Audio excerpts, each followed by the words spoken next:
Quick bite क्या है। ये जो अल्कोहल का ल्यूकास रिएजेंट के साथ मैंने आपको एक प्रेपरेशन बताई थी अल्कोहल से एल्काइल हैलाइड बनने की, राइट। तो अब जो लोग लेट आए हैं वो साथ साथ नोट करेंगे इसको, ये ध्यान रखिएगा।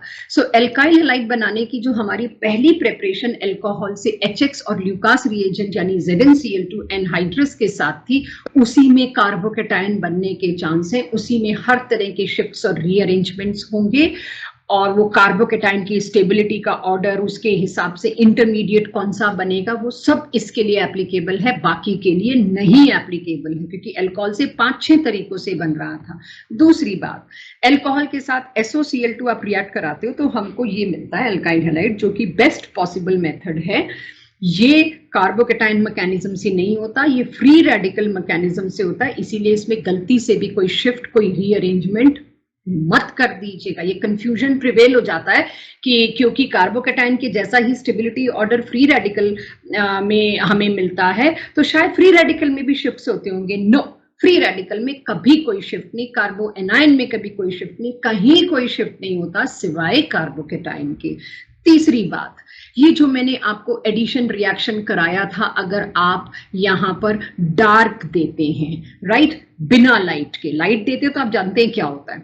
अगर आप डार्क देते हैं यानी कि आप अंधेरा रख रहे हैं, लाइट नहीं दे रहे हैं, तो ये रिएक्शन एडिशन रिएक्शन होगा, डबल बॉन्ड बहुत वीक है, टूटेगा, दोनों साइड एक Cl और विसिनल डाइहैलाइड बन जाएगा। लेकिन सेम रिएक्शन में अब यहां पर क्या कंफ्यूजन आता है, उन्हीं कंफ्यूजन के लिए मैं आपसे डिस्कस कर रही हूँ हाई टेम्परेचर्स। जैसे कि मैंने 400 डिग्री सेंटीग्रेड या 700 कुछ केल्विन टेम्परेचर दे दिया। इस हाई टेम्परेचर पर एडिशन रिएक्शन होता तो है लेकिन वो रिवर्सिबल होने लग पड़ता है। इस वजह से रिवर्सिबल रिएक्शंस आप जानते हैं बहुत स्लो होते हैं, इनफाइनाइटेसिमली स्लो स्पीड पे चलते हैं रिवर्सिबल रिएक्शन। इतने स्लो होते हैं कि जितना बन रहा है वो फिर इधर पीछे आ रहा है, तो आगे जाने की इच्छा शक्ति खत्म हो जाती है। तो ऐसे में सब्स्टिट्यूशन जो है, एलाइलिक सब्स्टिट्यूशन काफी रैपिड हो जाता है, फास्ट हो जाता है, जिसकी वजह से हमें एलाइलिक सब्स्टिट्यूशन मिल जाता है। सेम रिएक्शन आपको हीट के बजाय, अब ये वाला ये पहले भी डिस्कस हो चुका था, ये इसके लिए लेके आई हूं यहां पर। अगर सेम रिएक्शन यही Cl2 बजाय हाई टेम्परेचर के HNu लिखा होता, डिस्कस हुई है बात, लेकिन इस तरह से पैकेज में नहीं डिस्कस हुई, एक साथ तीनों डिस्कस कर ली, कंफ्यूजन तो वहीं आता है। अब क्या करें, आपने तो कहा था ये तो उसी कार्बन के लगे हाइड्रोजन को सब्स्टिट्यूट करता है जिसकी हाइब्रिडाइजेशन sp3 होती है, बिल्कुल सही, इन दोनों को तो ये छुएगा ही नहीं, यहां पर भी एलाइलिक सब्स्टिट्यूशन होगा। लेकिन आपने तो कहा था एलाइलिक सब्स्टिट्यूशन तो हाई टेम्परेचर पे होता है, इसको तो आपने एलाइलिक नहीं बोला। और भाई जब हमने बता दिया आपको इस पोजीशन को एलाइलिक कहते हैं, किसी मर्जी मजबूरी की वजह से यहां पर Cl लग रहा है, किसी कंडीशन के से यहां पर Cl आ रहा है H की जगह, उसको एलाइलिक सब्स्टिट्यूशन ही कहोगे। मैं एलाइलिक सब्स्टिट्यूशन के लिए स्पेशल रिएजेंट नहीं बोल रही इसको, ये रिएजेंट का काम ही ये ढूंढ के उस कार्बन पे जाएगा जिसका sp3 हाइब्रिडाइज्ड हो और उस पे से H उड़ा के ले आएगा। ये मैंने आपको बताया। तो इस तरह से तो ये भी एलाइलिक, बिल्कुल सही। तो एलाइलिक को कोई अलग कैटेगरी मान के मत चलिए, एलाइलिक एल्काइल का हिस्सा है, उसी का पार्ट है। अब यही बात करते करते मेरे को एक इंटरेस्टिंग चीज याद आ जाती है, ऐसे ही गट फीलिंग से और खुलते जाते हैं हमारे पास। अब ये है दिस व्हाट इट इज, इसका प्रोडक्ट बताओ जरा मेरे को HNu की प्रेजेंस में। अब HNu और Cl2 देखते ही आपको क्या पता लगता है, भाई इसको गलती से भी हाथ मत लगा देना, ये तो डबल बॉन्ड है, ठीक है, नहीं लगाएंगे। किसको अटैक करता है, अब मैकेनिज्म के हिसाब से सोचना पड़ेगा। HNu और Cl2 जब आसपास आते हैं उससे बनता है Cl फ्री रेडिकल, ये Cl फ्री रेडिकल सिर्फ उस कार्बन को हिट करता है जो sp3 हाइब्रिडाइज्ड हो।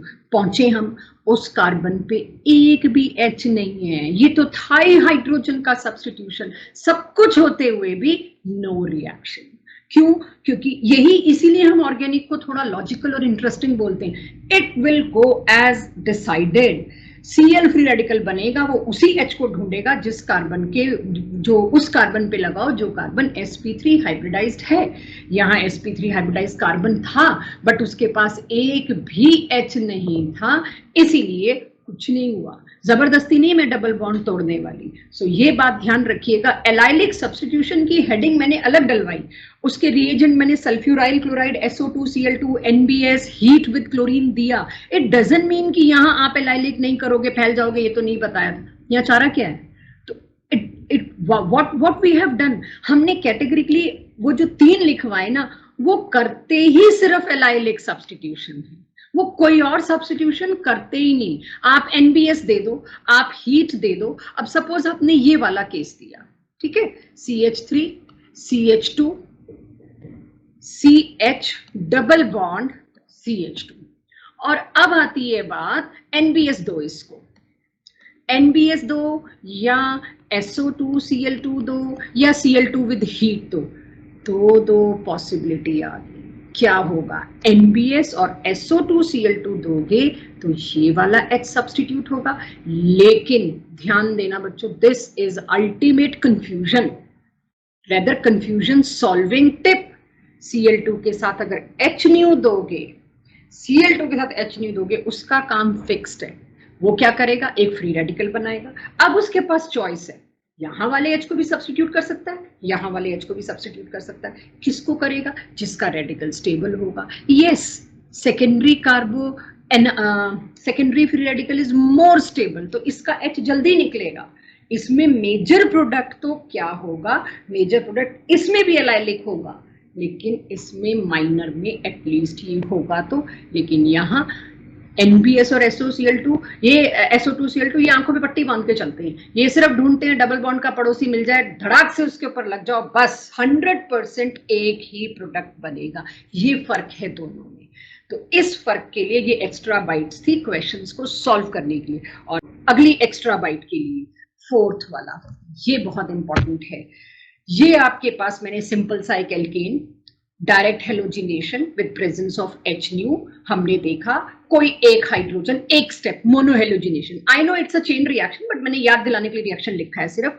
तो एक हाइड्रोजन मैंने हटा दिया, फ्री रेडिकल मैकेनिज्म इसमें फॉलो होता है, कोई रीअरेंजमेंट नहीं। ये ध्यान रख लीजिएगा, फ्री रेडिकल मैकेनिज्म में किसी तरह की शिफ्ट नहीं, किसी तरह का रीअरेंजमेंट नहीं। सो फ्री रेडिकल मैकेनिज्म होगा। क्लोरीनेशन में अगर आप क्लोरीनेशन कर रहे हो, tertiary free radical is more stable, secondary and then primary, ये तो जनरल था ही था। लेकिन यहां मैंने आज क्या दिखाया, जो लास्ट क्लास में हल्की सी बात की थी, क्लोरीनेशन में टर्शरी रेडिकल और सेकेंडरी रेडिकल जब बन रहा है, उसमें रेट ऑफ रिएक्शन का अप्रोक्सीमेट आइडिया दिया, रेशो। ये प्राइमरी के मुकाबले 5 गुना स्पीड ज्यादा पकड़ता है, ये 4 गुना। आपस में एक 1 टाइम फर्क है सिर्फ। तभी क्लोरीन में जब मैंने देखा 9 प्राइमरी हाइड्रोजन अवेलेबल थे, और दिख रहा है टर्शरी और सेकेंडरी से कितना फर्क है, वो 9 मिलके 9 हो गए समझ लो। तो रेट उसका फास्ट हो गया, तभी प्राइमरी सब्स्टिट्यूट हो रहा था। लेकिन ब्रोमिनेशन में बच्चों, can you see the timing, rate मतलब कितना टाइम लग रहा होगा? टर्शरी वाला 1600 गुना फास्ट है एज कंपेयर टू प्राइमरी। 1600, यहाँ 1 टाइम 2 टाइम 3 टाइम के बांधे पड़ रहे हैं, और यहाँ पर 1600 टाइम फास्टर है as compare to primary.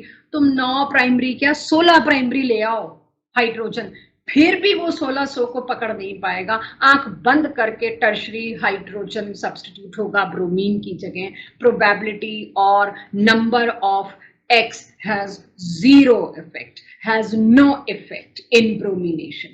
Bromination में सीधा साधा नियम फॉलो होगा, टर्शरी वाला हाइड्रोजन हटाओ और उसकी जगह ब्रोमीन लगा दो। क्लोरीन में सोचना पड़ेगा, प्रोबेबिलिटी जिसका नंबर ज्यादा है उसकी परसेंटेज एक्सपेक्टेड से ज्यादा होगी। इससे ज्यादा आपको इसमें परेशान नहीं किया जाएगा। लास्ट, फिल्किंस्टीन रिएक्शन सिर्फ NaI के साथ किया जा सकता है, NaCl NaBr के साथ ट्राई करिएगा भी मत। It is only possible with NaI, यानी ये सिर्फ आयोडाइड बनाने के लिए यूज किया जाता है। स्वाट्स भी सिर्फ फ्लोराइड बनाने के लिए इफेक्टिवली यूज किया जाता है। यस, आप दूसरी हेलोजन से एक्सचेंज कर सकते हैं रिएक्शंस में। व्हाट हैपेंस व्हेन में आए तो आप करिए, फ्लोराइड को आयोडाइड से सब्स्टिट्यूट कर सकते हैं, आयोडाइड को फ्लोराइड से सब्स्टिट्यूट कर सकते हैं, फेयर इनफ। लेकिन if asked best method, we should not choose them. Finkelstein को कोशिश करिए जब यूज आपको करना पड़े तो आयोडाइड के लिए यूज करिए, और स्वाट्स को कोशिश करिए आप फ्लोराइड के लिए यूज करिए। फिर भी कुछ लूपहोल्स होते हैं, कहीं हम इसको यूज कर पाएंगे कि नहीं कर पाएंगे, थोड़ा सा वेट करना पड़ेगा कन्वर्जन्स का। कन्वर्जन में मैं बताऊंगी आप क्या कॉम्प्रोमाइज कर सकते हो, करने पड़ेंगे तो वो मैं खुद आपको बताऊंगी where we can compromise in reaction, वो पर्टिकुलरली मैं बात करूंगी। लास्ट एक्स्ट्रा बाइट, ये एनसीईआरटी से बाहर से है इसीलिए सिर्फ बाकी के लोग सुनेंगे। वो मैंने एक रिएक्शन आपको चलते चलते कराया था, हुंस डाई एकर, वो जो बोरोडीन वाला रिएक्शन था, वो दोबारा करवा दूं। बोरोडीन हुंस डाई एकर रिएक्शन क्या था, आप किसी भी कार्बोक्सिलिक एसिड का सिल्वर सॉल्ट लीजिए, इसमें एक्स्ट्रा कुछ खास बता नहीं पाई थी इसलिए दोबारा ताकि याद हो जाए। उसको ब्रोमीन के साथ आप हीट करिए, हीट नहीं रेदर रिफ्लक्स कहते हैं उसको, रिफ्लक्स कहते हैं बॉईल करना, वेपर बनाना, कंडेंस करके फिर लिक्विड बनाना, रिफ्लक्सिंग, बार बार वो मिक्सचर बॉईल होके वेपर बनता है, वेपर होके कंडेंस होके नीचे गिरता है, फिर से रिफ्लक्सिंग इज दिस प्रोसेस, लगातार साइकिल चलती रहती है। तो इसको मैंने रिफ्लक्स किया CCl4 के साथ, तो क्या हुआ ध्यान देना। ऐसा कुछ कोल्ड्स इलेक्ट्रोलिसिस करके आपने +1 में किया था, लेकिन उसको बिल्कुल मत लाइएगा यहाँ। ये जो R ग्रुप है ना, ये R ग्रुप के साथ Br लग जाता है, इस पूरे को Br सब्स्टिट्यूट कर देता है एंड आई गेट ये ब्रोमीन ओनली है, बोरोडीन इसके नाम में है, नेम रिएक्शन में आप कॉमा भी चेंज नहीं कर सकते, कुछ और तो बहुत दूर की बात है। इससे एल्काइल ब्रोमाइड बना, एक बड़ा अच्छा लिविंग ग्रुप है बच्चों, दैट इज CO2 और Ag, और एक Br बचा हुआ है, AgBr PPT बनाता ही बनाता है।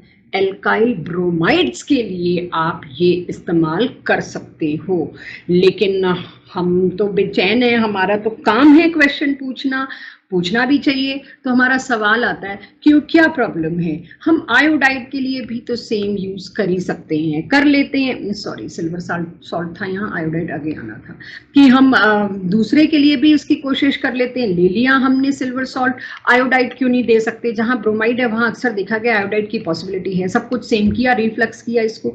यहाँ ना बदल जाता है मामला, यहाँ उल्टा काम होके एस्टर बन जाता है। एस्टर कैसे, ये देखो, एक तो पूरा का पूरा ये group as it is CH3 CH2 COO, इसके दो मॉलिक्यूल एक साथ रिएक्ट कर जाते हैं, और R इधर आके लग गया, यही वाला R, तो अगर आप देखो तो क्या बन गया, RCOOR, इट इज एस्टर। तो एस्टर की प्रिपरेशन वाले चैप्टर में ये आएगा, बड़ा इंटरेस्टिंग तरीके से ये आएगा। साथ में क्या बना, AgI, राइट, और ऑफ कोर्स एक अच्छा लिविंग ग्रुप मौजूद है CO2। बनने की कोशिश तो हुई थी लेकिन बन ये गया। इसको एक और नाम से जाना जाता है, जो मेरे लास्ट क्लास के टेस्ट में मैच वाला क्वेश्चन था, उसमें चौथी ऑप्शन ये थी, 3 ऑप्शन जिसकी मैच हो रही होंगी उसकी चौथी ऑटोमेटिक मैच हो गई होगी। इस रिएक्शन को नाम से जाना जाता है, इसका एक अलग नाम है which I am giving you here, इसको आप अपनी कॉपी में नोट कर लीजिए। फिर आज के कुछ क्वेश्चंस करते हैं जो आपको अब तक के किए हुए क्वेश्चन का सारा डिटेल आपके सामने ला देगी कि पढ़ना कैसे है, अभी तक तो समझे जा रहे हैं, इनको अटेम्प्ट कैसे करना है वो मैं अब आपको बताती हूँ। This is a name reaction, बिनबॉम Simonini reaction के नाम से ये जाना जाता है। हुंस वाला जो ऊपर मैंने आपको हुंस डाई बोरोडीन रिएक्शन जो आपको कराया, उसी के फैमिली मेंबर है एक तरह से ये, और ये इस चैप्टर में तो इतना इंपॉर्टेंस नहीं आएगी क्योंकि शायद ही कोई क्वेश्चन मिले, बट एस्टर और एसिड्स और आगे ये आपको तंग करने वाला है। ठीक है, तो ये थी कुछ क्विक बाइट्स आपके लिए अब तक की पढ़ी हुई मेथड्स की। कुछ और भी हैं, वो धीरे धीरे अभी आपके सामने वाया सम क्वेश्चंस लेके आ रही हूँ। अब मैं आपके सामने कुछ क्वेश्चंस डिस्कस करती हूँ जिससे आपको ये पता चले कि ये रिएक्शंस एज इट इज याद करने हैं या इन रिएक्शंस को किस तरह से शो करना है। कोई मेरे से पूछेगा मेथड ऑफ प्रिपरेशन? नो, कोई भी नहीं पूछेगा। क्या पूछा जाएगा, let me ask you these questions, और मुझे पता है बहुत फास्ट जवाब दे देंगे। और मैं इस प्लेटफॉर्म में एक जो डिसएडवांटेज है, मुझे टाइम बहुत लगता है आप लोगों को जवाब देने में, जबकि आता है बिकॉज टेक्निकल चैलेंजेस हमारे सामने है। तो I will try to answer some of the question by myself and some I will depend on chat box और माइक, जो लोग क्विक रिस्पॉन्ड कर सके, अदरवाइज जैसे चल रहा है वैसे चलेगा। नाउ सबसे पहला क्वेश्चन मेरे पास आता है, इसमें what will be the product? SOCl2 thionyl chloride. I know ये एल्काइल हैलाइड बनाने का बेस्ट मेथड वाला पार्ट है, पर क्या ये OH यहाँ से कटेगा और उसकी जगह Cl आएगा? जब हम जल्दबाजी में क्वेश्चन पढ़ते हैं, जो अक्सर बच्चों की आदत होती है, तो हाँ, ये तो मैम ने बताया भी था, इसमें जो है वो इधर पार्शियल डबल बॉन्ड कैरेक्टर आ जाता है, इसका टूटना इतना आसान नहीं होता ड्यू टू रेजोनेंस, क्योंकि इतना लंबा तो सोचते भी नहीं जितना लंबा मैं बोल रही हूँ, उससे पहले हम टिक कर देते होते हैं। तो ये ध्यान देना है, बेंजीन की तरह दिखने वाली हर चीज बेंजीन नहीं होती, ये साइक्लोहेक्सेन है। ये क्या है? साइक्लोहेक्सेन। तो बहुत ध्यान से देखिएगा, दिखाया बेंजीन जा रहा है लेकिन अंदर 3 बॉन्ड नहीं है, इट्स नॉट एराइल हैलाइड, ये भी एल्काइल हैलाइड ही है। तो यस, रिएक्शन विल बी, बड़े आराम से ये वाला OH हटेगा, इसकी जगह Cl लगेगा।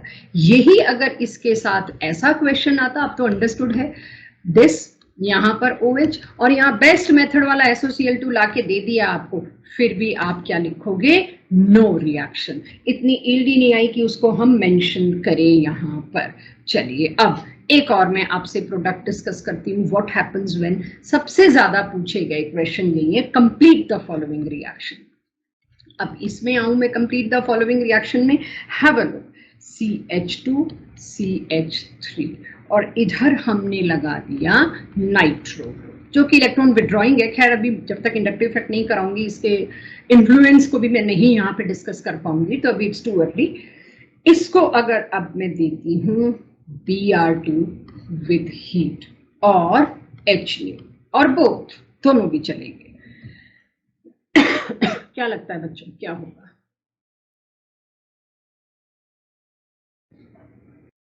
क्या होना चाहिए? फ्री रेडिकल होगी, बाहर वाली रिंग पे गुरकीरत का सुनाई दे गया मेरे को, फ्री रेडिकल होगा मैम, CH बिल्कुल सुनाई दे पे लग सके। Perfect perfect Gurkirat, well done. जैसे ही मेरे को हेलोजन HU और हीट दिखते हैं, मुझे पता है फ्री रेडिकल बनेगा। फ्री रेडिकल उन दोनों कार्बन को अटैक करेगा जो sp3 हाइब्रिडाइज्ड है, बाकी तो सिर्फ आपको डराने के लिए दिया गया है। तो देखना पड़ेगा अब किस में, अब कौन से वाला, ये प्राइमरी फ्री रेडिकल बनता, ये सेकेंडरी फ्री रेडिकल बनता। आपका जवाब आता है CH पर। ये बोर्ड का आया हुआ क्वेश्चन है, Br और CH3 benzene ring as it is. क्यों? क्योंकि ये वाला सेकेंडरी होने की वजह से ज्यादा स्टेबल है ना, सेकेंडरी नहीं, एक्चुअली में ये बेंजाइल फ्री रेडिकल बना है, इसीलिए सेकेंडरी क्या टर्शरी क्या उससे भी ज्यादा स्टेबल है। वो तो by chance competition he primary secondary में था इसलिए मैंने बोल दिया, बट बेंजाइल फ्री रेडिकल तो रेजोनेंस की वजह से कई गुना ज्यादा स्टेबल है। ठीक है, इस पे आ जाएगी आयोडीन विच बिकम्स रिचर, बिल्कुल सही। इस पे आ जाएगा H। Anybody else? कुछ गड़बड़ तो नहीं है इसमें? एक काम और करना, आपने जवाब दिया बिल्कुल सही दिया, लेकिन मेक अ हैबिट, बीच का कार्बोकेटाइन जरूर बनाना। ये वही वाला तो है HX, क्या पता कोई शिफ्ट हो रही हो, क्या पता कोई शिफ्ट हो रही हो। खैर इसका भी मैंने आपको मार्कोनिकोव एंटी मार्कोनिकोव जब मैकेनिज्म कराया है तो बताया कार्बोकेटाइन बनता है। ठीक है, एंटी वाले में तो फ्री रेडिकल बनता है, लेकिन इसमें तो कार्बोकेटाइन बनेगा। बस गलती से भी ये जल्दबाजी जो अभी करी, अगर जल्दबाजी करी तो डबल बॉन्ड तोड़ दो, रिच बिकम्स रिचर देख के जोड़ दो। गलत आदत है, क्योंकि यही आपके माइंडसेट को चैलेंज करते हैं, क्योंकि पता है 90% बच्चे ने देखना है, अच्छा ये इस वाले कार्बन पे 1 2 3 4 एक भी H नहीं है, इस वाले कार्बन पर एक H है, रिच बिकम्स रिचर के हिसाब से H इस पे जोड़ दो, I इस पे जोड़ दो, अभी तो काम चल गया, बच्चा सही हो गया। लेकिन आपकी आदत गंदी पड़ गई, आपने कार्बोकेटाइन अगर नहीं बनाया तो मेरे जैसा, क्योंकि गलत होना जल्दी अफोर्ड नहीं कर सकती मैं, अब मैं टेबल की उस साइड हूं, रेदर मैं तो कहूंगी मैं फिर भी गलत होना अफोर्ड कर सकती हूँ, सॉरी बोल दूंगी बाई चांस हो गया, आप नहीं अब अफोर्ड कर सकते क्योंकि आपका तो करियर सेट होना है। ये अगर आप इधर ले जाते हो तो कार्बोकेटाइन यहां बनता है, यहाँ कार्बोकेटाइन बनता है। सही बात है भाई, टर्शरी से अच्छा कार्बोकेटाइन क्या होगा। यहाँ अगर कार्बोकेटाइन बन जाए तो दिमाग में तो आ गई ना बात टर्शरी कार्बोकेटाइन। ठीक है, ये टर्शरी कार्बोकेटाइन था, अपने आप आयोडाइड इस पे जुड़ गया। यस, ये होता है कॉन्फिडेंटली आंसर देना। इसको देने में 1 मिनट लगेगा, तुमको सोचने में लगेगा, बस वही आदत डालो, शॉर्टकट पे मत जाओ। आज टाइम लग जाए चाहे, लेकिन फाइनली मेरा आउटकम सही आ जाएगा, मुझे आदत पड़ जाएगी मैकेनिज्म की। डोंट एक्सपेक्ट क्वेश्चन ये आ रहा है गिव मैकेनिज्म, मेरे को तो मार्कोनिको वेंटी मार्कोनिको मैकेनिज्म आता है, मतलब ऑर्गेनिक का ये चैप्टर आ गया, मेरे से कोई मैकेनिज्म पूछेगा मैं दे दूंगा या दे दूंगी? कोई नहीं पूछेगा, सिर्फ टीचर्स को पूछा जाता है मैकेनिज्म, आपको तो आउटपुट देना है। सो बिना मैकेनिज्म सोचे खबरदार जो आप लोगों ने जवाब देने की कोशिश करी, जस्ट मेक अ हैबिट, और कुछ नहीं कह रही। अब आपके पास इसी तरह से क्वेश्चन आते जाएंगे, आप लोगों ने आदत ये डालनी है कि आप लोग मैकेनिज्म सोचे बिना जवाब नहीं दोगे। डीपीपी 2 में कुछ क्वेश्चंस ऐसे चले गए थे गलती से, जो डीपीपी 3 के थे, वो हमने आज कटवाए और दोबारा अपलोड करी है डीपीपी 2, क्योंकि गलती से कायरल और उस तरह के कुछ क्वेश्चन चले गए जो अगली क्लास का टॉपिक है, वो अगली डीपीपी में आपको मिल जाएंगे। मेरे को एक कन्वर्जन सा दिख रहा है, तो मैं वो आप लोगों के साथ डिस्कस कर लेती हूँ। कन्वर्जन क्या, बहुत सिंपल सा क्वेश्चन है, देखें, बट अगर इसमें +1 इन्वॉल्व हो रही होगी तो मैं नहीं कराऊंगी, अदरवाइज मैं आपसे जरूर बात करूंगी इसके बारे में। अगर मुझे कहा जाता है हाउ टू फॉर्म, एक कन्वर्जन एनसीईआरटी का है, ब्रोमोइथेन फ्रॉम इथेन, ब्रोमोइथीन बनाना है इथेन से। मैं आपको एक कन्वर्जन करके दिखा रही हूँ, ताकि अब जो क्वेश्चंस में लेके आऊंगी या अब जो टॉपिक में लेके आऊंगी उसमें आपका माइंड सेटअप रहे कि रटने नहीं है रिएक्शन, कैसे करने हैं। अब आपको इथेन से ब्रोमोइथीन बनाना है। इथेन माने CH3, इससे क्या बनाना है बच्चों? इससे बनाना है ब्रोमोइथीन, यानी एक ब्रोमीन भी चाहिए मेरे को, और मेरे को डबल बॉन्ड भी चाहिए, इतना कुछ चाहिए मेरे को, ये बनाना है। तो सबसे पहले मैं क्या करूंगी, इतना तो मुझे दिख रहा है, ब्रोमीन तो लाना पड़ेगा, तो वही Br2 विद H कर देते हैं, CH2, एक Br तो एटलीस्ट आ गया, CH3। उसके बाद +1 का रिएक्शन है, मैं ला रही हूं लेकिन अभी हम करवाएंगे आपको। एल्कोहलिक KOH अगर आप देते हैं तो डिहाइड्रोहेलोजिनेशन हो जाता है, पड़ोसी से H, alpha elimination, beta elimination रहता है H, और पड़ोसी से Br निकलता है, तो बनता है CH2 डबल बॉन्ड CH2। पहले तो मैंने बनाया इथीन, उसके बाद मैंने HBr दिया, तो भी गड़बड़, ले जी, इधर H आ गया, इधर Br आ गया, मेरी रिक्वायरमेंट तो कुछ और है, तो मैंने क्या दिया, Br2 दिया, तो दोनों साइड Br आ गया।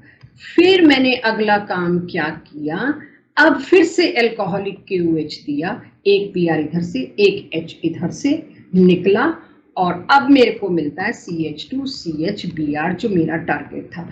आई नो अभी आपका पकड़ नहीं आई होगी, लेकिन आपको सिर्फ एक कन्वर्जन के थ्रू ये दिखाना था, जहां इसकी जरूरत पड़े ना, आप बेझिझक उसको इस्तेमाल कर पाओ। This is the use of this chapters exercise. इस चैप्टर के एंड में 2 दिन तो शायद मेरे को, या एक पूरा दिन मुझे कन्वर्जन्स में ही लग जाएगा। That day you are going to build your chapter, और किसी तरह का इशू उस दिन ना आए कि ये रिएक्शन था कहाँ, मैं तो भूल गई या भूल गया, बस उसको याद रखना। आज का फ्रेश टॉपिक शुरू होता है बच्चों, बहुत छोटा सा टॉपिक है, that is properties.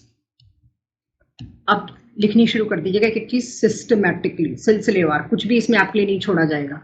Properties of alkyl halides. क्या है, हम एल्काइल हैलाइड्स रहे, पूरे चैप्टर की कवर कर लेंगे, तो इसमें एराइल भी ऑटोमेटिकली कवर्ड होगा। तो प्रॉपर्टीज में आज मैं ले रही हूं आपके साथ फिजिकल प्रॉपर्टीज। केमिकल प्रॉपर्टीज थोड़ा सा एंड में इंट्रो जरूर दूंगी आपको, लेकिन प्रॉपर शूट हम उसको अगली क्लास में करेंगे। So now next and fresh topic is properties of alkyl halides and aryl halides. Aryl halides और एल्काइल हैलाइड्स की प्रॉपर्टीज से पहले मुझे ये पता होना चाहिए इनका बॉन्ड का नेचर क्या है। सो एल्काइल हैलाइड्स हो या एराइल हैलाइड्स हो, हमारा इंटरेस्ट का बॉन्ड है CX bond, CCl, CBr, CiCH जो भी, और ये बॉन्ड पोलर है। एक चीज पूरी ऑर्गेनिक के लिए ध्यान रख लीजिए पोलर कोवेलेंट बॉन्ड के बारे में, मोर द पोलैरिटी, जितना ज्यादा पोलर बॉन्ड होगा उतना उसको तोड़ना आसान होगा, इलेक्ट्रॉन का बंटवारा इजी हो जाएगा। जितना पोलर है ना, तो एक्स तो कहेगा भाई मेरे पास आने दो, सी कहेगा ले जाओ मैं क्या कर सकता हूं, यू आर मोर पावरफुल ले जाओ। तो जितनी पोलैरिटी बढ़ती जाएगी उतनी रिएक्टिविटी भी इंक्रीज होती जाएगी, उतना ही एक्स का निकल के बाहर जाना मोर पॉसिबल होगा। सो आज के बाद अगर कहीं मैं इस्तेमाल करूं more polar means more feasible, more reactive, या इस बॉन्ड को तोड़ना उतना ही आसान, काइंडली एक्सेप्टेड। जितनी ज्यादा पोलैरिटी बॉन्ड टूटना उतना ही ज्यादा इजी होगा। तो इस पोलैरिटी की वजह से एल्काइल हैलाइड्स और aryl halides have a dipole moment, इनमें डाइपोल मोमेंट होता है, और डाइपोल मोमेंट का सिंबल म्यू और उसका formula Q into D, where Q is charge and D is bond length distance। ठीक है, bond length distance। तो यहां पर अगर मैं बात करूं R और X के डाइपोल मोमेंट को निकालने की, तो दो चीजें चाहिए होंगी मेरे को। इस पर जो पार्शियल पॉजिटिव चार्ज आएगा, इस पर जो पार्शियल नेगेटिव चार्ज आएगा, उसका सिर्फ मैग्नीट्यूड मॉड ऑफ, और जो डिस्टेंस है ये वाला, ये जो डिस्टेंस है बॉन्ड लेंथ, दोनों के प्रोडक्ट को मिला के आपको डाइपोल मोमेंट मिलेगा। यानी एल्काइल हैलाइड्स आर पोलर, ठीक है वीकली पोलर है बट हैं पोलर। किस बॉन्ड की वजह से पोलर है? क्योंकि उनमें एक ही पोलर बॉन्ड है। इसीलिए एल्काइल हैलाइड्स में सारे रिएक्शन आप आगे देखोगे यही बॉन्ड टूटता है। तैयार है पहले अपने आप की बलि चढ़ाने को, किसी और बॉन्ड को तोड़ने में तो हमें बहुत मेहनत लग रही है, ये पहले ही तैयार है क्योंकि कमजोर है। क्यों कमजोर है? इन्होंने अंदर ही अंदर पहले बंटवारा कर रखा है कि अगर हमारा बॉन्ड टूटेगा ना तो तूने नेगेटिव रखना है, मैंने पॉजिटिव रखना है। Means they are prepared to break, since they are prepared they cut off easily। So properties of alkyl halide में बहुत बड़ी की है अगली 3 क्लासेस के लिए जो मैंने अभी आपको बता दी, कि इनका डाइपोल मोमेंट होता है, जल्दी टूटने को तैयार होता है। ठीक है, ये भी हो गया। अब पहली फिजिकल प्रॉपर्टी जिस पे कवरेज है, melting points and boiling points, बहुत कवरेज है। आज के टेस्ट में हमने सिर्फ फिजिकल प्रॉपर्टीज पे और कुछ एक आधा प्रिपरेशन पे क्वेश्चन मुझे अच्छा लगा तो वो डाल दिया, जो भी आपको क्विक बाइट्स दी हैं। तो मेल्टिंग पॉइंट और बॉइलिंग पॉइंट में आप ध्यान रखिए, पूरी ऑर्गेनिक में इस चैप्टर में इतने डिटेल में पढ़ा रही हूँ कि अगले चैप्टर में मैं डिक्टो कॉपी बोल सकूं, राइट। पूरे के पूरे ऑर्गेनिक में ध्यान रखना है दो ही चीजों को, मेल्टिंग पॉइंट बॉइलिंग पॉइंट में डिसाइडर एक ही है, vendor walls forces of attraction, और हम जानते हैं दे एक्ट ऑन सरफेसेस। यानी जितना मोलर मास ज्यादा और साइज बड़ा, कुछ ही कह लीजिए, दोनों चीजें एक ही डायरेक्शन में लेके जाएंगी, मोर फोर्सेस। मोर फोर्सेस किसके? अट्रैक्शन के। कौन से? Vendor wall. Therefore high melting point and boiling point. Boiling point में तो आंख बंद करके ये रोड मैप चलाना है हमने।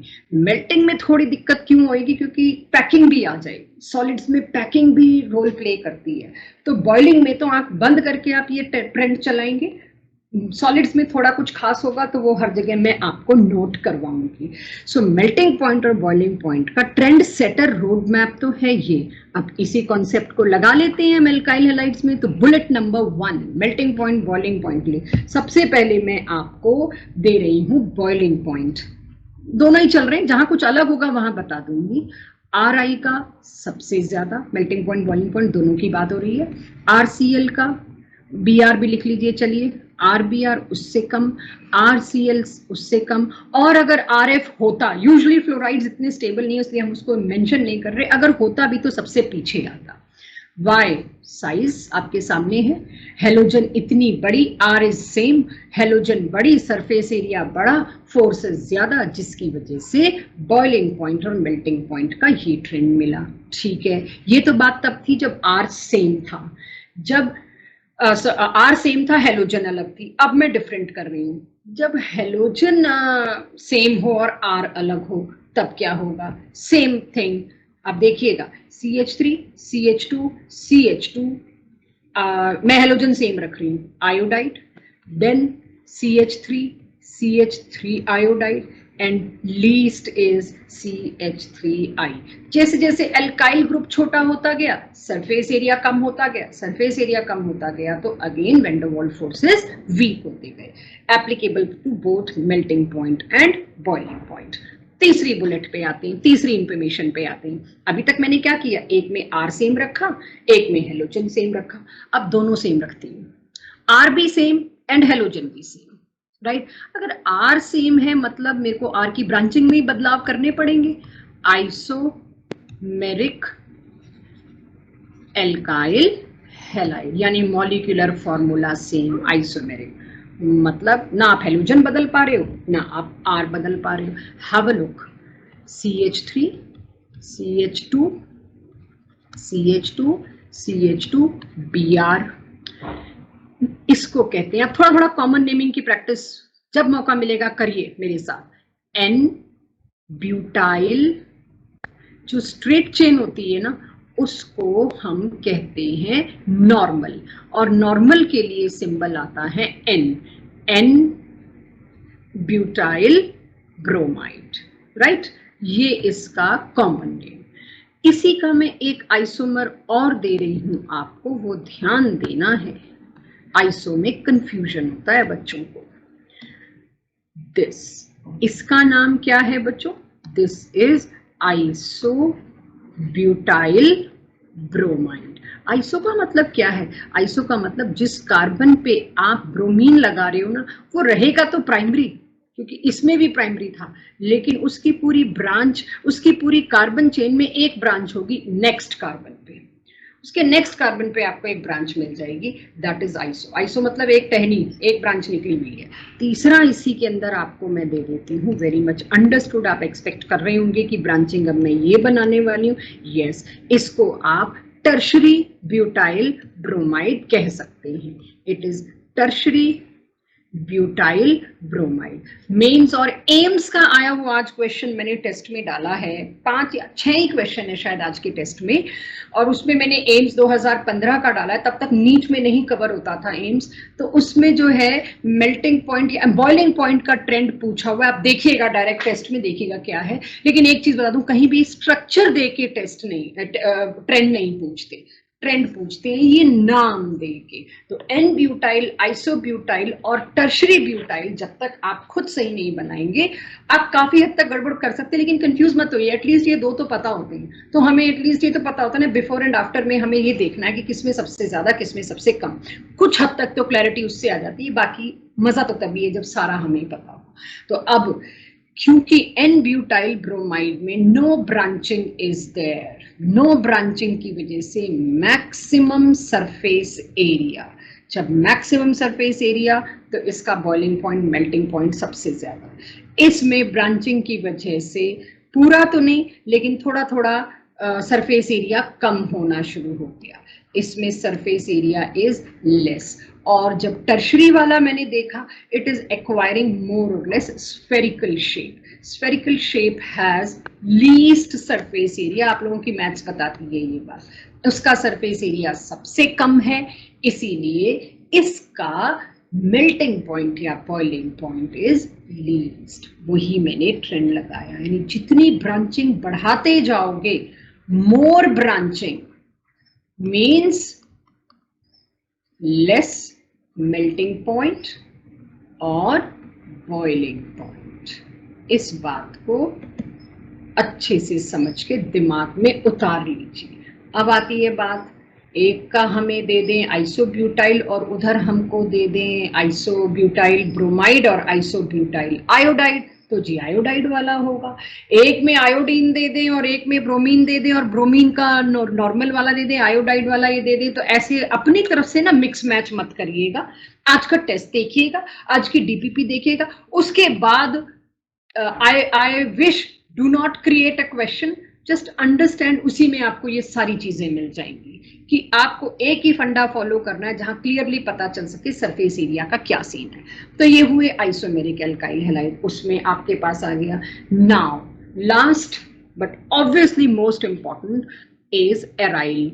एराइल में अगर मैं देखूं बच्चों, बेंजीन वाला आ गया अपने आप। एक मेरे पास है ये ऑर्थो डाइक्लोरो, ठीक है। अब डाई हेलो वाले शुरू होंगे इसके बाद, वो भी बताऊंगी आपको, बट पहले ये हम पकड़ लें। दिस मेटा डाइक्लोरो और ऑर्थो डाइक्लोरो, दो पोजीशन जब पड़ोस में होती हैं एक दूसरे के, दैट इज ऑर्थो। ऑल्टरनेट होती है, दैट इज मेटा। और जितनी ऑपोजिट है एक दूसरे के, एग्जैक्ट ऑपोजिट 180 डिग्री पे, दैट इज पैरा। यहाँ फर्क है बच्चों। मेल्टिंग पॉइंट पहले बता दूं आपको। मेल्टिंग पॉइंट में, अच्छा यहाँ मैं सरफेस एरिया का फंडा नहीं लगा पाऊंगी, तो यहाँ इसीलिए अलग से बता रही हूँ। मेल्टिंग पॉइंट में symmetry matters a lot. This 1,4-dichlorobenzene या para-dichlorobenzene is symmetrical, means best packing. इसकी पैकिंग सबसे अच्छी थी, इस वजह से इसका मेल्टिंग पॉइंट इज हाईएस्ट। इसका मेल्टिंग पॉइंट इन तीनों में हाईएस्ट है। तो if this is case 1, this is case 2 and this is case 3, तो मैं आपको मेल्टिंग पॉइंट का ट्रेंड यहां पर बता रही हूं। फर्स्ट का सबसे ज्यादा, उसके बाद मेल्टिंग पॉइंट में अगर आप देखेंगे तो अब इन दोनों में पैकिंग फैक्टर कुछ खास काम नहीं कर रहा। जब इन दोनों में पैकिंग फैक्टर कुछ खास काम नहीं कर रहा, तो मेरे को क्या देखना पड़ेगा? सरफेस एरिया ना, वो भी काम नहीं कर रहा। इन दोनों में सरफेस, इन तीनों में ही सरफेस एरिया वाला बिल्कुल नहीं लाना है, इसीलिए इसको अलग से कराया जा रहा है। अब इसमें ना तो सरफेस एरिया का फैक्टर काम कर रहा है, फिर क्या फैक्टर है वैन डर वाल्स फोर्सेज में? क्या बताते हैं वैन डर वाल्स फोर्सेज मेरे को कि जब सरफेस एरिया बराबर हो दोनों का, फिर किस तरफ जाऊं? फिर जाना पड़ेगा इनके डाइपोल मूवमेंट पे। इतना आपको बता दूं, दोनों का मेल्टिंग पॉइंट में कोई खास लंबा चौड़ा फर्क नहीं है, फिर भी है। डाइपोल मूवमेंट पे जाना पड़े या जिस पे भी जाना पड़े, first let's see the trend. ये हाईएस्ट है, ठीक है। इसके बाद आ जाता है मेरे पास ये वाला, थर्ड वाला, फिर आ जाता है सेकंड वाला। पहले ट्रेंड लिखा, उसके नीचे रीजन लिखते हैं। ये तो अपनी सिमेट्री की वजह से है। थर्ड वाला क्यों पहले आ गया? जब दोनों में सरफेस एरिया बराबर है, दोनों में पैकिंग में भी एक जैसा काम हो रहा है, तो मुझे देखना पड़ता है dipole moment. Dipole moment is a vector quantity. ये दो वेक्टर का एडिशन नेट डाइपोल मोमेंट किस डायरेक्शन में होगा? इस डायरेक्शन में। Angle is 60 degree, cos theta cos 60 आप निकालते हो, दो का नेट सम। इसके अंदर डाइपोल मोमेंट क्या है? इसके अंदर डाइपोल मोमेंट है इन दोनों का नेट एडिशन जो इस डायरेक्शन में आएगा, cos थीटा 120। जितना ज्यादा थीटा आता जाएगा, आप जानते हैं नेट सम वीक होता जाएगा, वैल्यू कम आती जाएगी। तो डाइपोल मूवमेंट इसमें कम ड्यू टू मोर थीटा, इसमें ज्यादा ड्यू टू लेस थीटा, क्योंकि डाइपोल मोमेंट जो वेक्टर एडिशन है वो इनवर्सली प्रोपोर्शनल होता है थीटा के। थीटा जितना छोटा हो गया, डाइपोल मोमेंट उतना बड़ा। डाइपोल मोमेंट बड़ा होने का मतलब क्या है? ये ज्यादा पोलर है। तो वैन डर वाल्स फोर्सेस कौन से? इसमें डाइपोल डाइपोल इंटरेक्शन, वो ज्यादा पोलर होने की वजह से अट्रैक्शन मेजर हो गए, इसकी वजह से यहाँ आ गया। इतना बड़ा आपको लिखना पड़े या ना पड़े, आप डायग्राम तो जरूर बनाइए, बहुत जगह काम आएगा। नीचे हिंट लिख लीजिए, मोर डाइपोल मोमेंट, मोर डाइपोल मोमेंट, इसका लीस्ट, दोनों ही चीजों में ये लीस्ट। तो ये तो हुआ मेल्टिंग पॉइंट। ये इतनी बार पूछा गया क्वेश्चंस, और ये एनसीईआरटी का डायग्रामेटिक क्वेश्चन है। मतलब आप देखोगे ना इस क्वेश्चन को, तो पता नहीं कितने एग्जाम्स में आ चुका है। Yes, now coming to the easy part, boiling point का इसका ट्रेंड। बॉइलिंग पॉइंट के इसके ट्रेंड में कोई खास फर्क हमको मिला नहीं, क्योंकि पैकिंग वाली बात अब रही नहीं इतनी। फिर भी ये वाला अगर आप देखो बॉइलिंग पॉइंट, अब इसमें डाइपोल मूवमेंट देखना पड़ेगा मेरे को उस हिसाब से। तो डाइपोल मूवमेंट सबसे ज्यादा किस में था? ऑर्थो में। तो yes, boiling point should be highest in last वाला, थर्ड। तो बॉइलिंग पॉइंट किस में हाईएस्ट मिला? थर्ड वाले में मेरे को बॉइलिंग पॉइंट हाईएस्ट मिला। उसके बाद मेटा और पैरा ना लगभग आसपास ही रहे, कोई खास उसमें डायपोल मोमेंट ने रोल नहीं प्ले किया। आई नो इसका डायपोल मोमेंट 0 होगा, पैरा वाला देखिए एग्जैक्टली ऑपोजिट एंड इक्वल, तो इसका डायपोल मोमेंट 0 होगा। कायदे से इसका सबसे कम होना चाहिए, लेकिन थोड़ा सा डायपोल मोमेंट के अलावा कुछ और फैक्टर सिमेट्री या कुछ और काम कर गए। अप्रोक्सीमेटली बराबर है बच्चों, पर मुझे एनसीईआरटी को फॉलो करना पड़ेगा, तो उसके हिसाब से जो वैल्यू दे रखी है। इसके बाद आया यहाँ पर ऑर्थो के बाद, सॉरी ऑर्थो तो सबसे आगे है ही है, ऑर्थो के बाद आ गया मेरे पास पैरा वाला फर्स्ट, देन आ गया सेकंड। ज्यादातर ये दोनों बराबर से ही माने जाते हैं, बट फिर भी first one played more, maybe due to some symmetry elements or some repulsion, इनमें आपस में थोड़ा दूर है इसलिए कम है, something like that। तो boiling point और melting point का क्लोरोबेंजीन्स में ये आपके पास ट्रेंड था। अब एक दो इंटरेस्टिंग और उसके बाद आपका बॉइलिंग पॉइंट का पॉइंट आई थिंक खत्म हो जाता है बॉइलिंग और मेल्टिंग पॉइंट में।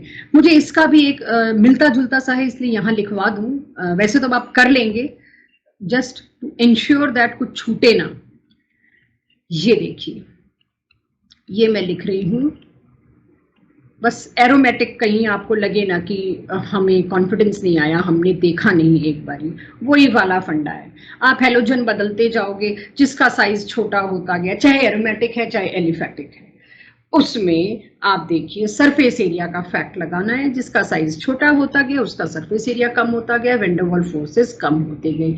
यहाँ मेल्टिंग पॉइंट और बॉइलिंग पॉइंट होता है खत्म। इज मास बाय वॉल्यूम, जैसे जैसे मास इंक्रीज होता गया डेंसिटी भी इंक्रीज होती गई, यानी कि जो जितना मॉलिक्यूलर मास जिसका ज्यादा उसकी डेंसिटी उतनी ज्यादा। एक आपको इसके अंदर एग्जाम्पल लिखवा देती हूँ just for the sake of writing it, कि एक लाइन में कैसे छोड़ते हैं इस टॉपिक को, राइट।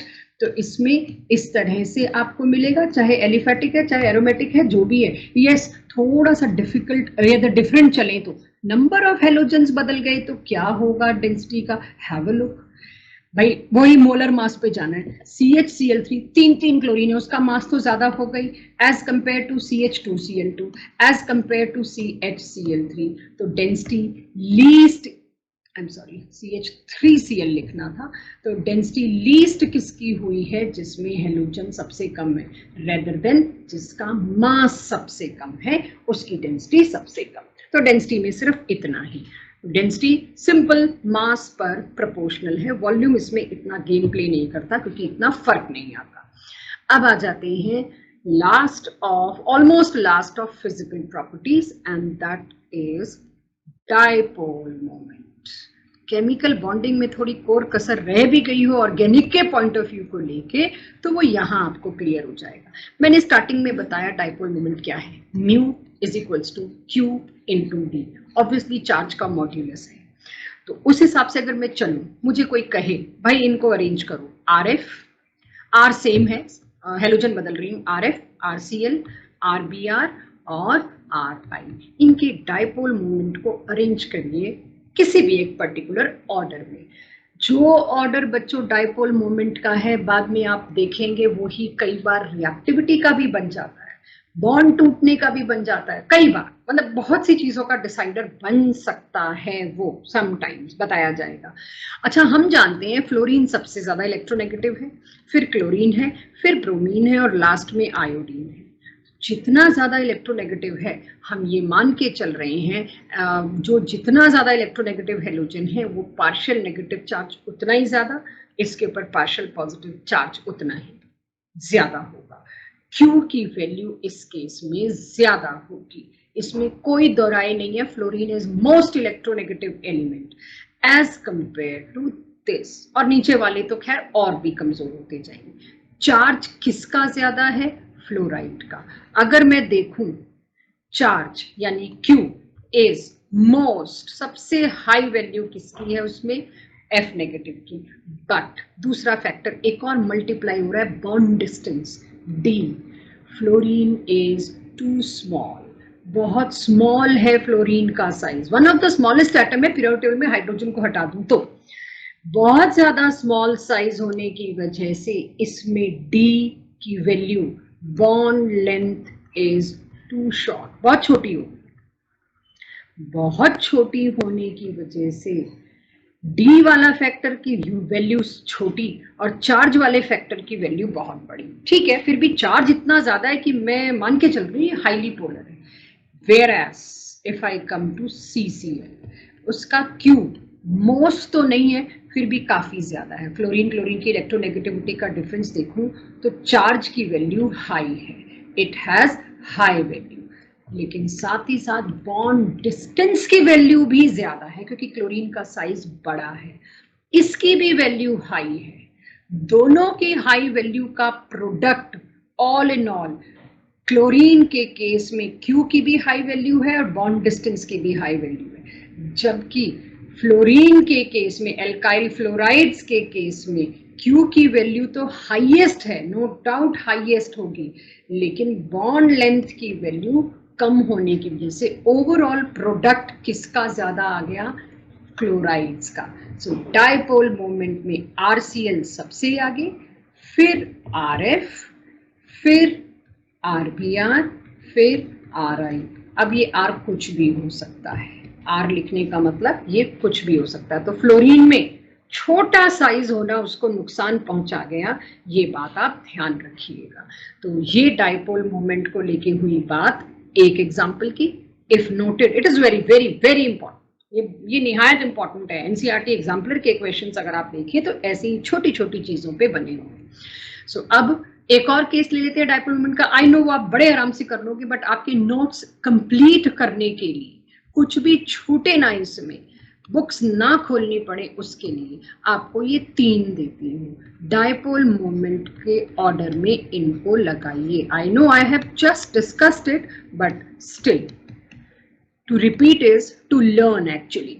इसका dipole moment equal and opposite 0, इसका dipole moment obviously non zero, इसका dipole moment obviously non zero. और अभी अभी बता के हटी हूं, थीटा जितना छोटा होगा डायपोल मोमेंट उतना ही बड़ा होगा। तो ये थीटा था 60 डिग्री। सो डायपोल मोमेंट का ये अब तक का डायपोल मोमेंट से सबसे ज्यादा पूछा गया क्वेश्चन या तो ये है, इसका पार्ट 1 अक्सर पूछते हैं केमिकल बॉन्डिंग में। 4 ऑप्शन किस किस के डायपोल मोमेंट 0 होंगे, उसमें एक ये जरूर होता है। दूसरा इसका सबसे ज्यादा पूछा गया क्वेश्चन मैं आपके सामने यहां लिख रही हूं, HCl3 chloroform, CH2Cl2 and CH3Cl। General confusion क्या होता है, म्यू तो Q इंटू डी है जी, तो चार्ज जितना ज्यादा होगा उतना ही डायपोल मोमेंट ज्यादा होगा। बिल्कुल सही। यहाँ 3 क्लोरीन है जी, 3 क्लोरीन है तो इनके चार्ज जैसे ऐड हो रहे हैं, वेक्टर एडिशन है, एल्जेब्रिक एडिशन नहीं है। तो जितने ज्यादा क्लोरीन बढ़ते जाएंगे ना, बहुत ज्यादा इसकी ज्योमेट्री के चक्कर में मत पड़ना, आप पढ़ोगे मैं समझा भी दूंगी, लेकिन फाइनली आप ऐसे ही याद करोगे जैसे मैं अभी बताऊंगी। 3 क्लोरीन है ना, इन तीनों क्लोरीन के डायपोल का नेट एडिशन जब बनेगा ना, वेक्टर एडिशन, वो इंडिपेंडेंट वाले से कम ही आएगा। मतलब अगर आप ये सोचो, एक अकेला क्लोरीन ये रहा, C और H के बॉन्ड का तो कोई डायपोल मोमेंट होता ही नहीं, नेग्लिजिबल है। अकेले Cl का डायपोल कोई एडिशन इसमें नहीं हो रहा, तो ये बड़ा होगा एज कंपेयर टू इन तीनों का वेक्टर एडिशन इस अकेले से भी कम होगा। तो जितने Cl बढ़ाते जाओगे उतना डायपोल मोमेंट घटता जाएगा, Cl एक दूसरे के असर को काटते जाएंगे। So dipole moment is this order. ये अब तक का मैक्सिमम पूछा गया क्वेश्चन है from this part of alkyl halide. इसे आप देखेंगे ऑब्जेक्टिव्स में, वेरियस बुक्स ने केमिकल बॉन्डिंग के अंदर डाला हुआ है, हमने इसको ऑर्गेनिक में टेस्टफुली लिया कि जितना आखिरी में इसको बार बार लाएंगे उतना आपको याद रहेगा। CCl4 इज लीस्ट, यस, उसका तो 0 ही होगा। चारों Cl एक दूसरे को काटने के लिए बराबर आ गए। ये डायपोल मोमेंट का ट्रेंड है, इसको आप ध्यान रखिएगा। ऐसे ही आगे के चैप्टर में और फंक्शन ग्रुप ऐड होते जाएंगे, मैं और चीजें आपको दिखाती जाऊंगी प्रॉपर्टीज में, and that is solubility. Solubility के लिए कुछ खास नहीं है, ऑल्दो ये लाइन लिखना इसके अंदर, इससे आपको क्योंकि धोखा इसी से देंगे, although they are polar, polar हैं, डायपोल मोमेंट होगा। और आप लाइक डिसॉल्व लाइक से पढ़ के आए हैं कि पोलर जो सोल्यूट्स हैं वो पोलर सॉल्वेंट में सॉल्युबल होते हैं। उसके बावजूद भी alkyl halides are insoluble in water. क्यों भाई? एक तरफ तो आप पढ़ाते हो लाइक डिसॉल्व्स लाइक, दूसरी तरफ आप कहते हो ये डिसॉल्व नहीं होगा। तब भी ऐसे क्वेश्चन थे, चुपचाप बता दिया गया था। ऑर्गेनिक में रीजन देखेंगे। अब देखते हैं, जब आप किन्हीं दो चीजों को मिक्स करते हो, सॉल्यूशन बनाते हो, तो सोल्यूट सोल्यूट के आपस के इंटरेक्शन और सॉल्वेंट सॉल्वेंट के आपस के इंटरेक्शन टूटने जरूरी है। और उसके बाद उनके मिक्स होते हैं जब, तो सोल्यूट और सॉल्वेंट के बीच में इंटरेक्शन बनते हैं, AB और AABB, ये आपको ऑलरेडी पता है। इस केस में alkyl halides are polar but they are weakly polar. बहुत कम है पोलैरिटी इनकी वाटर के मुकाबले, they are weakly polar. So what? उसकी वजह से क्या होता है, ये इतने कम पोलर हैं कि ये बॉन्ड टूट जो गया, जो इनके इंटरेक्शन थे, ठीक है, ये भी टूट गया, बन भी गया, हमने मान लिया, इसके इंटरेक्शंस आर वीक। ये फोर्सेस ऑफ अट्रैक्शन जो है काफी वीक इंटरेक्शन के कैटेगरी में आते हैं। इतना वीक इंटरेक्शन है कि इनके बनने से जो एनर्जी रिलीज होगी, the released energy is not sufficient. किस काम के लिए सफिशिएंट चाहिए मेरे को? Not sufficient for what? For breaking solvent solvent bonds. Solvent solvent के फोर्स ऑफ अट्रैक्शन को तोड़ने के लिए यहां से इनफ अट्रैक्शन होना चाहिए था ना, फोर्स जो उससे इनफ एनर्जी निकलती। So this is the reason alkyl halides are insoluble in water. और वन वर्ड रीजन अगर आप लिखते हो तो वन वर्ड रीजन आपके पास क्या आ जाता है? Weekly polar. बस बुक्स में ऑब्जेक्टिव्स में आप देखेंगे वीकली पोलर। मैंने तो आपको ये इसीलिए समझा दिया कि कहीं आपको ये कंफ्यूजन ना हो कल को कि आपने बताया कुछ था और आज आप कुछ और बता रहे हो, तो एक वैलिड रीजन दे दिया। तो आप देखेंगे अगर मेरे को एल्काइल हैलाइड कोई दे दे और उसको मैं पानी में डालूं ना टेस्ट ट्यूब में, तो क्या होता है, एल्काइल हैलाइड पानी के अंदर डालते ही, अगले चैप्टर में करवाएंगे, बिल्कुल टर्बिड मास बन जाता है, जैसे दही होती है ना, कर्ड सी जो टेस्ट ट्यूब में फंस जाता है, ना तो वो लिक्विड है ना वो सॉलिड है, गीला सॉलिड है समझ लीजिए। So they are highly insoluble in water. मतलब ठीक ठाक स्पेरिंगली कह लो या इनसॉल्युबल कह लो, यही है। अब आपके हिसाब से अगर मैं देखूं तो जितनी जरूरत है इस चैप्टर में उतनी फिजिकल प्रॉपर्टीज खत्म हो जाती हैं। फिजिकल प्रॉपर्टीज में हमने सॉल्युबिलिटी, डेंसिटी और dipole moment with the help of all those concepts as well as melting point, boiling point को खत्म किया। तो ये आपके पास आता है फिजिकल प्रॉपर्टीज को क्लोज करने का टाइम। केमिकल प्रॉपर्टीज के बारे में अब मैं बात करती हूँ। अब केमिकल प्रॉपर्टीज इसकी कुल मिला के आप 3 कैटेगरीज में पढ़ेंगे। मैं आज लिखवा देती हूँ कैटेगरीज, बट मुझे पता है वो असल में समझ तो तभी आएंगी जब आप पढ़ने लगेंगे। हाइड्रोकार्बन का जितना बचा खुचा हिस्सा था ना, एल्केन एल्कीन का, वो सारा इसमें कवर हो जाएगा। कुछ और मैकेनिज्म्स भी आएंगे जो मैं लूंगी। सबसे पहले आप इसमें पढ़ेंगे इसका most common nucleophilic substitution reaction. पहले तो आप ये लोगे, दूसरा लोगे आप उसके बाद एक ही रिएक्शन है उसके अंदर, वो डिहाइड्रोहेलोजिनेशन, जो आज मैंने हल्की सी हिंट बताई ना, अल्कोहलिक KOH दे देते हैं। एनसीईआरटी में 5 लाइन लिख के लिखा हुआ है, refer chapter number this class 11th, मतलब सारा कुछ। तो दूसरा आपके पास आएगा, I should not write electrophilic, I'm sorry, I should write elimination reaction. Elimination reaction. तीसरा आपके पास आएगा एरोमेटिक हैलाइड्स पे पढ़ेंगे आप, यानी एरीन्स पे, और वो कहलाता है, जो मैं ऊपर लिखने लग पड़ी थी गलती से, इलेक्ट्रोफिलिक सब्स्टिट्यूशन रिएक्शन। ये 3 कैटेगरीज में आप पढ़ने वाले हैं। इसमें दो मैकेनिज्म एंटर होंगे, इसमें भी एक मैकेनिज्म एंटर होगा, इसमें भी एक मैकेनिज्म एंटर होगा। आपका पढ़ा हुआ मैकेनिज्म जो होगा वो ये दो होंगे +1 के, but we'll redo them with proper speed, ताकि आप लोगों का +1 का एक और बहुत बड़ा हिस्सा हो जाए। आज मैं आपको इंट्रो दे रही हूँ न्यूक्लियोफिलिक सब्स्टिट्यूशन रिएक्शन का।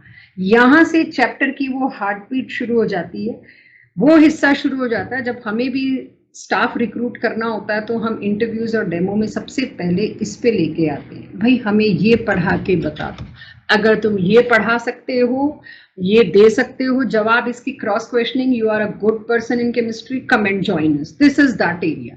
तो आप सोचिए जब टीचर्स के लिए इतना इंपॉर्टेंट है तो आपके लिए कितना इंपॉर्टेंट है। ये रीढ़ की हड्डी है ऑर्गेनिक की। तो आज इंट्रो इसलिए दे रही हूँ कि अगली क्लास में आप थोड़ा मेंटली प्रिपेयर होके, स्लो स्पीड से लेके जाऊंगी। Don't affect organic just because of your that combined test, उसको घिसू के मत पढ़िएगा, ठीक है। सो अब आपके पास आ जाता है लास्ट चीज जिसका इंट्रो दे रही हूँ सिर्फ, न्यूक्लियोफिलिक सब्स्टिट्यूशन रिएक्शन। मैंने शॉर्ट फॉर्म में लिख दिया, आप पूरी फॉर्म में लिखिएगा क्योंकि ये बहुत मेजर चीज है, इसको मतलब इग्नोर नहीं कर सकते। न्यूक्लियोफिलिक सब्स्टिट्यूशन रिएक्शन होता क्या है, इसका रोड मैप। कोई भी, ट्रस्ट में, कोई भी एल्काइल हैलाइड ले आओ, उसके सामने एक न्यूक्लियोफाइल आएगा जो उससे पावरफुल होगा और उसको अटैक करेगा। आपको आज हल्का सा आइडिया दे दिया, ये बॉन्ड पोलर होने की वजह से टूटने को तैयार है। पहले ही बंटवारा डिसाइडेड है कि कोई आएगा तो हमने कैसे बिहेव करना है, और इस पे आ जाएगा RNU और वो X नेगेटिव रिप्लेस। एक न्यूक्लियोफाइल ने दूसरे न्यूक्लियोफाइल को सब्स्टिट्यूट कर दिया, इसीलिए इसको कहते हैं न्यूक्लियोफिलिक सब्स्टिट्यूशन रिएक्शन। मुझे खुद को अटपटा लग रहा है, मैंने ऐसे लिखा है, ऐसे लिखते नहीं बट आपके लिए लिखा है।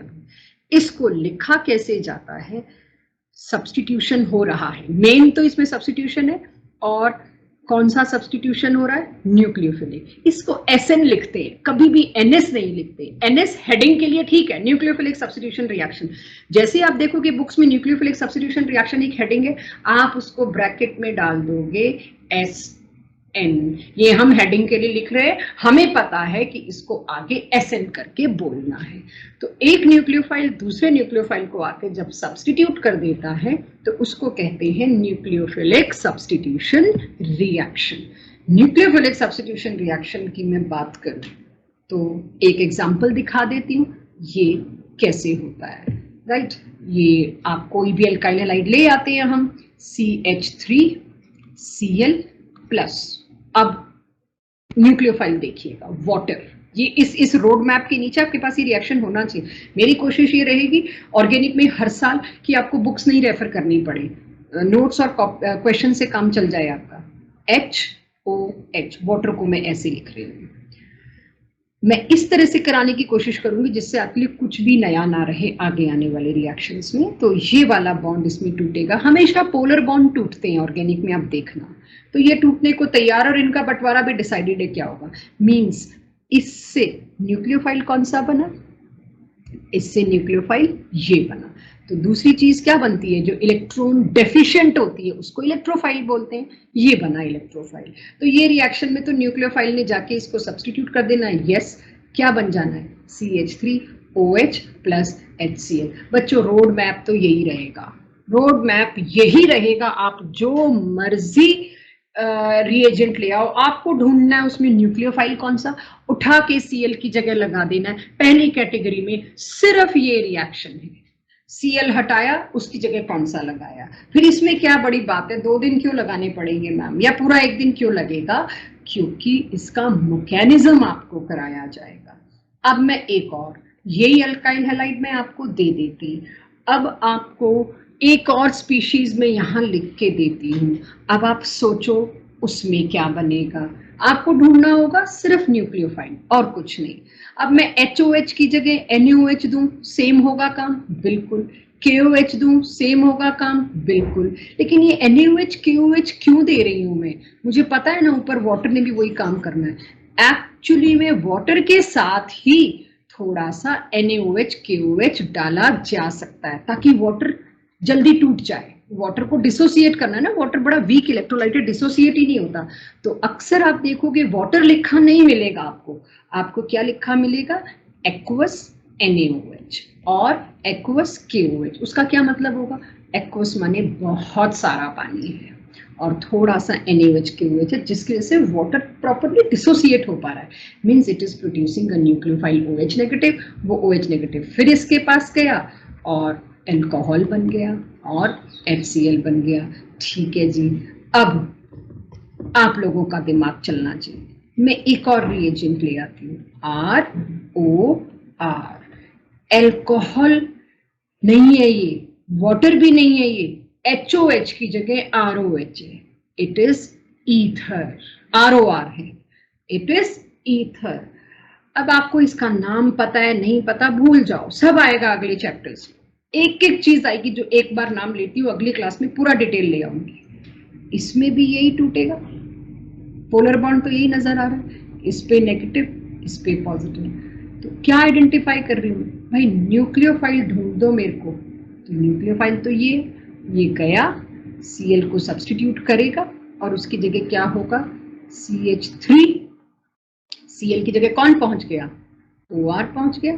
ठीक है जी, और इधर क्या रहा मेरे पास, इधर RCl, लेकिन बदल गए। अगर ये दोनों सेम ना होते R और R' तो बदलता है, ठीक है ना। सो अब इसमें आप देख रहे हो ये RCl किसके साथ गया, इस वाले के साथ गया, तो वो बात की बात है, लेकिन आपको सिर्फ इस वक्त ये दिखाया जा रहा है, न्यूक्लियोफाइल पहचान लो और वो जोड़ दो। एक और दे देती हूँ प्रैक्टिस के लिए, अगली क्लास में बड़ा सेव हो जाएगा मेरे लिए टाइम, आपके लिए भी। CH3Cl, अब पहचानना बच्चों, HCN, बोलो क्या करूं, CN नेगेटिव। बिल्कुल सही, इससे बनेगा CN नेगेटिव, बिल्कुल सही, और ये एक्सपेक्टेड था। यही है न्यूक्लियोफिलिक सब्स्टिट्यूशन रिएक्शन। पहले तो रिएक्शन याद करवा रही हूँ कि आपको कॉन्फिडेंस आ जाएगी, कोई बड़ी तोप चीज नहीं है जिसके लिए हमें घबराना या सोचना है। तो एक ये हो गया बिल्कुल सही, यहाँ भी आपने पहचान लिया। अब CH3Cl जो रिएक्शन आप पढ़ के भी आए हो, देखो वो भी मैं इसमें घुसा दूंगी। अब आपको वैसे ही ना भी पढ़ाती मैं, स्वाट फिल्किंस्टीन रिएक्शन आप यहाँ बता देते, इसका क्या करूं, इसमें भी ये सारे होने चाहिए आपकी कॉपी में, इसमें भी ये न्यूक्लियोफाइल बनेगा ना, ये इसको सब्स्टिट्यूट कर देगा। तो ये तो आपने प्रेपरेशन पे पढ़ा, ठीक है प्रेपरेशन में पढ़ा था आयोडाइड की, लेकिन ये रिएक्शन ऑफ एल्काइल हैलाइड ही तो है, एक एल्काइल हैलाइड से दूसरा एल्काइल हैलाइड ही तो बन रहा है। यस, तो यहाँ क्या आ जाएगा, NaCl बाहर निकला, CH3 आई। इसमें भी तो एक न्यूक्लियोफाइल ने दूसरे न्यूक्लियोफाइल को बदला, और मैं जानती हूँ iodide is strong nucleophile as compare to chloride. तो स्ट्रॉन्ग न्यूक्लियोफाइल तो वीक को सब्स्टिट्यूट कर ही सकता है पूरी प्रॉपर यील्ड में, इसीलिए उसको मैंने रिएक्शन यूज किया। अब अगर ये टूटेगा तो कैसे टूटेगा, N नेगेटिव है,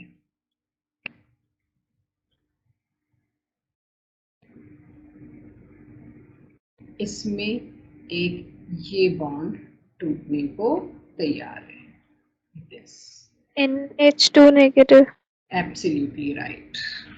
तो CH3 NH2 नेगेटिव था, उस NH2 नेगेटिव यानी ये मेरे पास हिस्सा आ गया न्यूक्लियोफाइल का, ये न्यूक्लियोफाइल गया, Cl को सब्स्टिट्यूट किया और वही HCl बाहर, और उसकी जगह मैंने ये लगा दिया। तो अब जो भी आए ना, आपको सिर्फ ये सोचना इसका पोलर बॉन्ड निकालो, पोलर बॉन्ड में से वो वाला बॉन्ड तोड़ दो।